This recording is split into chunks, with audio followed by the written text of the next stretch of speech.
Hello, I'm Cheryl McCoy, and today we're talking about the role of the teacher, online, face-to-face, in Moodle or not.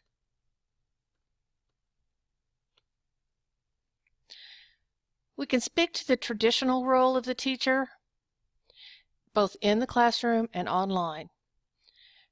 In the classroom, there's responsibility to students, parents, school, community, package, guidelines, policies, and curriculum, and it's difficult to make changes. Now, you're looking at that going, well, is that what a teacher's really all about? This is the framework. And if you want to be a teacher, you've got to work within this framework. Now, the online framework, your responsibility may or may not be the same as the face-to-face class. The teacher could be the owner. So in other words, you could have your own academy or your own classroom online. The online teacher, okay, so you get to create, modify, and use your own guidelines, your own policies, your own curriculum. But you've got to think about that. You get to create. And the thing about Moodle, the really nice thing about Moodle is that there are people in the past who have made up packages and boxes and blocks and activities, but you can pick and choose. You can even create your own blocks or activities for your Moodle class, or you can take the ones that are available to you and you can modify them, and then you can use them. You still need guidelines, like you need a teamwork policy, something we worked on during this next week. And policies in general. What happens if a student does a so-and-so thing, if something doesn't go right? Now, when you're speaking of the role of the teacher, we're thinking of a level of proficiency, not rank.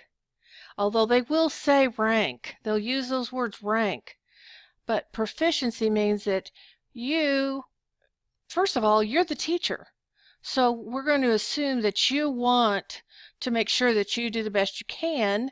So you need to have access to all the parts of the Moodle course that will help you every day run the class. So that's runs the ongoing class. And then you can make someone else a teacher in Moodle to be in charge of one type of activity or resource. And maybe you have a student or another teacher who's like an expert in this area. You could have them be a particular type of teacher. There's some with editing rights and there's some without editing rights. And teachers are more proficient than a student, yet they have only a few permissions in the Moodle that they can access or change. Strictly speaking, if you're a teacher in a Moodle, you're not going to be able to change a whole lot. You have to, it's like this part of Moodle is like the learning management system. It's not the lush part. It's like when you have a learning management system and you're teaching, say you're teaching using it in a school like a college, and you want students to do a particular thing, and you go into learning management system thinking you can have them do that, and there's really no way for them to do that. They need a book. You see, in Moodle they'd have a book, or they need to have some other kind of container to put the bookmarks, say, that you want them to have for a particular topic, because you're going to be trying to teach them how to do research. The manager role in Moodle allows the person to be in charge, like the teacher of old, to have more flexibility, to access to activities and resources in the Moodle. And we'll talk more about activities and resources. For other more complex Moodle components, even the manager must go to administrator. So, what is the teacher's role in the school?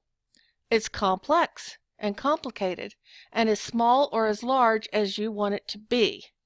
What's the teacher's role in Moodle? It's complex and as large or small as you want it to be. Here are the web links that I access, plus the information that I've gathered from my MM10 class and the other Moodle MOOCs that I belong to. This is information from Moodle.org. This is a development of roles, a system that will allow authorized users to define an arbitrary number of roles. Okay, so a role in Moodle is somebody who has a list of permissions to do particular things. So you can be a student and you don't have a lot of permissions. You can be a teacher. You could be a non-editing teacher. They don't have a lot of permissions. But an editing teacher, they can change things around and they do have a lot of permissions. Roles in Moodle. Your status in a class determines the role you are initially given in a Moodle course. Yes, that's before anybody knows who you are. When we first get into Moodle MOOC class, we were students for about a day. And then we became teachers and we completed activities and then move on to managers.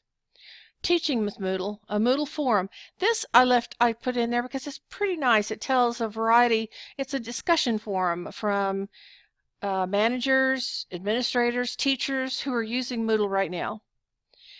Okay, now every time you talk about how wonderful something is, which Moodle is and teaching is, you have to be able to think there's always something that could go wrong, and you want to prepare for it, but you don't want to live in it. So you don't want to shy away from examining the possible.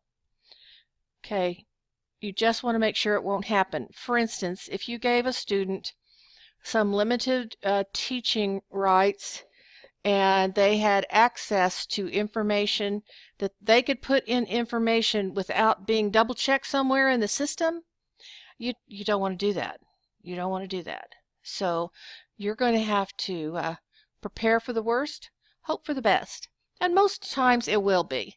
So have a great time learning to be a teacher and enjoying the joy of being able to help people online and be as close as you can be in a regular classroom. Thank you. I'm Cheryl McCoy. If you would subscribe to my channel, Into Teaching Everyone, and give me a like, I would really appreciate it.